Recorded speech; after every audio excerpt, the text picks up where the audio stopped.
सड़क पर एक सैनिक आ रहा था और कमर में तलवार थी। वह लड़ाई पर गया हुआ था और अब घर लौट रहा था। सड़क पर उसे एक जादूगरनी मिली। वह बड़ी बदसूरत थी। उसका नीचे का होंठ छाती तक लटक रहा था। वह बोली, शुभ संध्या युवक सैनिक, तुम्हारी तलवार बहुत सुंदर है और तुम्हारा झोला खूब बड़ा है। तुम सच्चे सैनिक दिखते हो। मैं तुम्हें जितना चाहोगे उतना धन दूंगी। सैनिक ने जवाब दिया, धन्यवाद बूढ़ी जादूगरनी। जादूगरनी ने उस पेड़ की तरफ इशारा किया जहां वे खड़े थे और कहा, तुम वह बड़ा पेड़ देख रहे हो, उसका तना खोखला है। तुम पेड़ पर चढ़कर उस छेद में घुस जाना और अंदर ही अंदर फिसलते हुए नीचे उतर जाना। मैं तुम्हारी कमर से एक रस्सी बांधकर ऊपर पकड़े रहूंगी। जब तुम मुझे बुलाओगे तो मैं तुम्हें वापस ऊपर खींच लूंगी। सैनिक ने पूछा, मुझे पेड़ के अंदर नीचे जाकर क्या करना है? जादूगरनी बोली, पैसे लाना, और हंस पड़ी। अब मेरी बात सुनो, जब तुम बिल्कुल नीचे पहुंचोगे तो वहां एक बड़ा गलियारा होगा। वहां 100 लैंप जलते होने के कारण तुम्हें सब कुछ साफ दिखेगा। तुम्हें 3 दरवाजे मिलेंगे, तुम सबको खोल सकोगे क्योंकि उनके तालों में चाबी लगी होगी। पहले में जाना, कमरे के बीच में एक अलमारी के ऊपर तुम्हें एक कुत्ता दिखाई देगा जिसकी आंखें प्याले जितनी बड़ी होंगी।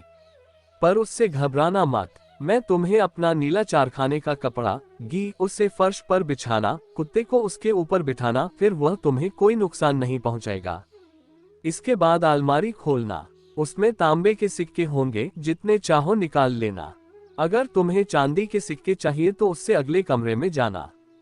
वहां तुम्हें दूसरा कुत्ता मिलेगा। उसकी आंखें चक्की के पाटों जैसी होंगी, पर तुम उससे भी मत डरना। उसे भी कपड़े पर बिठाकर जितना चाहो धन ले लेना। अगर तुम सोना चाहोगे तो वह भी मिल सकता है, वह तीसरे कमरे में होगा। उस कुत्ते को देखने तक इंतजार करो। उसकी आंखें शहर के गोल टावर जितनी बड़ी हैं, पर तुम चिंता मत करना। उसे मेरे कपड़े पर बिठाकर जितना चाहो सोना ले लेना। सैनिक बोला, ये तो बहुत अच्छा है, पर बूढ़ी जादूगरनी, मुझे तुम्हारे लिए क्या करना होगा? मैं सोचता हूँ तुम्हें भी तो कुछ चाहिएगा। बूढ़ी जादूगरनी ने जवाब दिया, नहीं, मुझे एक सिक्का भी नहीं चाहिए। मेरे लिए तो सिर्फ वह चकमक डिबिया ले आना जो मेरी दादी पिछली बार वहां भूल गई थी। सैनिक ने कहा, मैं तैयार हूँ, मेरी कमर में रस्सी बांधो। जादूगरनी ने रस्सी बांधते हुए कहा, ये लो मेरा चारखाने का कपड़ा। सैनिक पेड़ पर चढ़ा, छेद में से फिसला और गलियारे में पहुंच गया। वहां 100 से ज्यादा लैंप जल रहे थे। उसने पहला दरवाजा खोला। ओह, वहां चाय के प्याले जैसी बड़ी आंखों वाला कुत्ता बैठा उसे घूर रहा था। कुत्ते को जादूगरनी के कपड़े पर बिठाता हुआ वह बोला, तुम सुंदर हो। उसने अपनी जेबों में तांबे के सिक्के भरे, तिजोरी बंद की। कुत्ते को वापस उसी जगह बिठा दिया। फिर वह दूसरे कमरे में गया। आहा, वहां चक्की के पाट जैसी बड़ी आंखों वाला कुत्ता बैठा था। सैनिक ने खुशमिजाजी से कहा, मुझे ऐसे मत देखते रहो, यह अच्छी बात नहीं है और तुम्हारी आंखें खराब हो जाएंगी। उसने कुत्ते को जादूगरनी के कपड़े पर बिठाया और तिजोरी खोली। चांदी के सिक्के दिखने पर उसने तांबे के सिक्के निकालकर जेबें और झोला चांदी के सिक्कों से भर लिया। अब वह तीसरे कमरे में गया। वह कुत्ता इतना बड़ा था कि किसी को भी, यहाँ तक कि एक सैनिक को भी डरा सकता था। उसकी गोल टॉवर जितनी आंखें पहियों की तरह घूमती थीं। सैनिक ने बड़ी नरमाई से कहा, शुभ संध्या, क्योंकि उसने ऐसा कुत्ता कभी देखा नहीं था। कुछ देर तक वह खड़ा हुआ उससे देखता ही रहा, फिर अपने आप से बोला, काफी हो गया। उसने कुत्ते को उठाकर जादूगरनी के कपड़े पर बिठाया और तिजोरी खोली। वह चिल्लाया, हे भगवान, मुझे बचाओ। वहां इतना सोना था कि पूरा शहर खरीदा जा सकता था। दुनिया भर के सौंठ वाली मीठी रोटी के आदमी, झूलने वाले घोड़े, टीम के सैनिक खरीदे जा सकते थे। सैनिक ने जल्दी जल्दी अपनी जेबें और झोला खाली किया और सोने के सिक्के भर लिए। यही नहीं, उसने अपने जूतों तथा टोपी को भी भर लिया। फिर उसने कुत्ते को वापस तिजोरी पर रखा, दरवाजा बंद किया और खोखले पेड़ में से आवाज दी, बूढ़ी जादूगरनी, मुझे ऊपर खींच लो। उसने ऊपर से पूछा, चकमक डिबिया ले ली? सैनिक ने ईमानदारी से कहा, मैं भूल गया था। वह वापस गया और डिबिया ले आया। जादूगरनी ने उसे ऊपर खींच लिया। वह वापस सड़क पर पहुंच गया था, पर अब उसकी जेबें, झोला, टोपी, जूते सब सोने से भरे थे। अब वह दूसरी तरह सोच रहा था। वह बोला, तुम्हें ये चकमक डिबिया क्यों चाहिए? जादूगरनी ने गुस्से से कहा, तुम्हें इससे क्या? तुम्हें धन मिल गया, तुम अपना काम करो, मुझे डिबिया दे दो। सैनिक ने कहा, मुझे फौरन बताओ कि तुम उससे क्या करोगी, नहीं तो मैं तलवार से तुम्हारा सिर उड़ा दूंगा। जादूगरनी ने सख्ती से कहा, नहीं बताऊंगी। पर उससे गलती हो गई, क्योंकि सैनिक ने सचमुच उसका सिर काट दिया और वह मर गई। सैनिक ने उसके कपड़े में सारा सोना बांधा और कंधे पर लाद लिया। फिर डिबिया जेब में रखी और शहर की तरफ चल दिया। शहर अच्छा था। सैनिक सबसे बढ़िया सराय में गया। वहां उसने सबसे बढ़िया कमरा मांगा, फिर अपनी पसंद का बढ़िया खाना खाया, क्योंकि अब उसके पास इतना पैसा था कि वह अमीर कहा जा सकता था। उसके जूतों पर पॉलिश करने वाले नौकर को बड़ा ताज्जुब हुआ कि इतने पैसे वाले आदमी के ऐसे घिसे हुए जूते हैं। पर सैनिक को अभी खरीदारी करने का वक्त ही नहीं था। अब वह एक बड़ा आदमी बन गया। लोग उसे अपने शहर और राजा तथा उसकी सुंदर बेटी के बारे में बताने को बेचैन थे। सैनिक ने कहा, मैं उसे देखना चाहूंगा। शहर वालों ने बताया, उसे कोई नहीं देख सकता। वह एक तांबे के किले में रहती है जिसके चारों तरफ दीवारें, बुर्ज और खाई है। राजा किसी को वहां नहीं जाने देता, क्योंकि यह भविष्यवाणी की गई है कि वह एक मामूली सैनिक से शादी करेगी और राजा यह नहीं चाहता। सैनिक सोच रहा था कि काश मैं उसे देख पाता, पर यह सोचा भी नहीं जा सकता था। वह हंसी खुशी रह रहा था, थिएटर देखने जाता था। उसने एक गाड़ी खरीद ली थी ताकि राजा के बगीचे में चक्कर लगा सके। वह गरीबों को खूब पैसे बांटता था, क्योंकि उसे याद था कि जेब में पैसे ना हो तो कैसा लगता है। वह पैसे वाला था, अच्छे कपड़े पहनता था और इसलिए उसके बहुत से दोस्त थे। वे सब कहते थे कि वह सच्चा सिपाही है और बहुत दयालु है। उसे अपनी तारीफ सुननी बहुत अच्छी लगती थी, पर क्योंकि वह रोज खर्च करता था और मिलते नहीं थे, तो जल्दी ही उसके पास सिर्फ 2 तांबे के सिक्के बचे। उसे नीचे के सुंदर कमरे से ऊपर दुछत्ती के छोटे से कमरे में जाना पड़ा। अब वह खुद अपने जूते पॉलिश करता था और बड़ी सुई से उनकी मरम्मत करता था। उसका कोई दोस्त उससे मिलने नहीं आता था। वे कहते थे कि उसके पास पहुंचने के लिए बहुत सीढ़ियां चढ़नी पड़ती हैं। एक शाम को बहुत अंधेरा था। वह एक मोमबत्ती भी नहीं खरीद सकता था। अचानक उसे चकमक डिबिया याद आई, जिसमें एक छोटी मोमबत्ती पड़ी थी। उसने डिबिया में से मोमबत्ती निकाली, फिर चकमक को रगड़ा। उसमें से एक चमक निकली और दरवाजे से चाय के प्याले जैसी बड़ी आंखों वाला कुत्ता आ गया। कुत्ते ने पूछा, मेरे मालिक, आपका क्या हुक्म है? सैनिक बोला, यह क्या? ये चकमक डिबिया तो बड़ी मजेदार है। क्या मैं जो चाहूं वह मिल सकता है? कुछ रुपए लाओ, उसने हुक्म दिया। धन्यवाद कहने में जितना वक्त लगता है उससे भी कम वक्त में कुत्ता मुंह में एक बड़ा बोरा लेकर आ गया। उसमें तांबे के सिक्के भरे थे। अब सैनिक समझा कि जादूगरनी इस डिबिया को इतना कीमती क्यों समझ रही थी।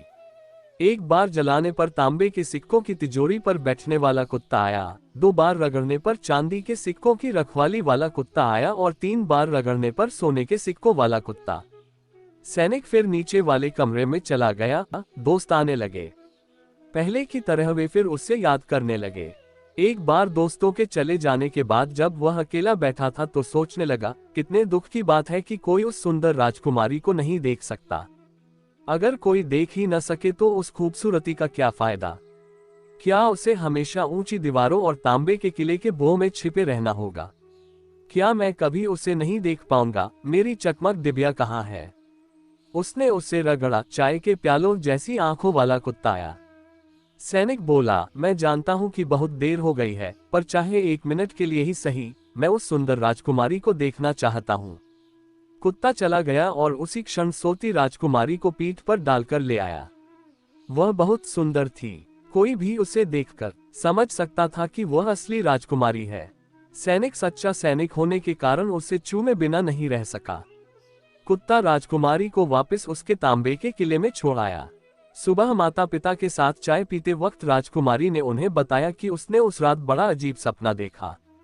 एक बड़ा कुत्ता आकर उसे एक सैनिक के पास ले गया जिसने उसे चूम लिया। रानी बोली, अच्छी कहानी है, पर वह सचमुच यह नहीं मानती थी।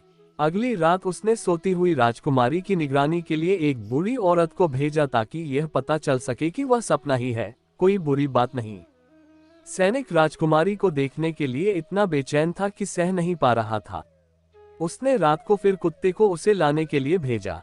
कुत्ता जितनी तेजी से भाग सकता था भागा, पर वह बुढ़िया भी जूते पहने हुए थी। वह पूरा रास्ता पीछे भागती रही। जब उसने कुत्ते को घर में घुसते देखा तो दरवाजे पर चौक से एक निशान बना दिया। उसने सोचा अब सुबह घर ढूंढना आसान होगा, और घर जाकर सो गई।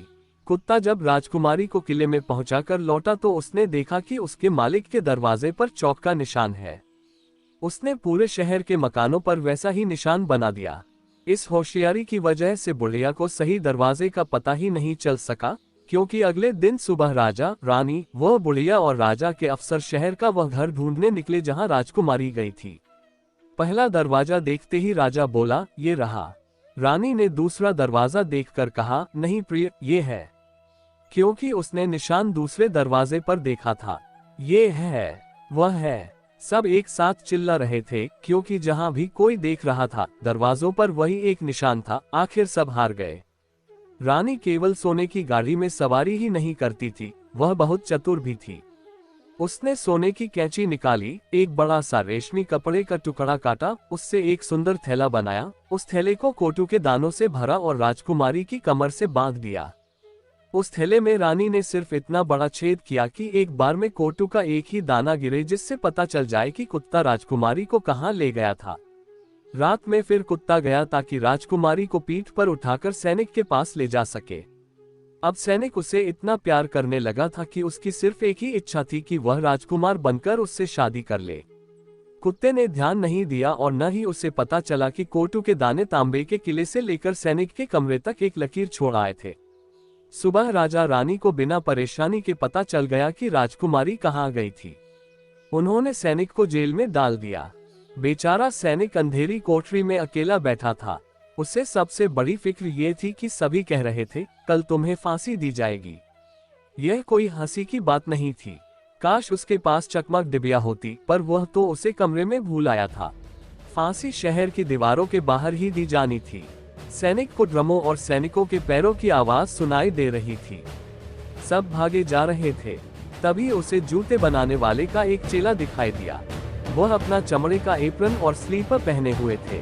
वह अपनी टांगे इतनी ऊंची उठा रहा था जैसे कूद रहा हो। तभी उसका एक स्लीपर उछलकर सैनिक की खिड़की के पास आ गिरा। जैसे ही वह उसे लेने आया, सैनिक चिल्लाया, सुनो, 1 मिनट रुककर बात सुनो। जब तक मैं नहीं पहुंचता तब तक वहां कुछ नहीं होगा।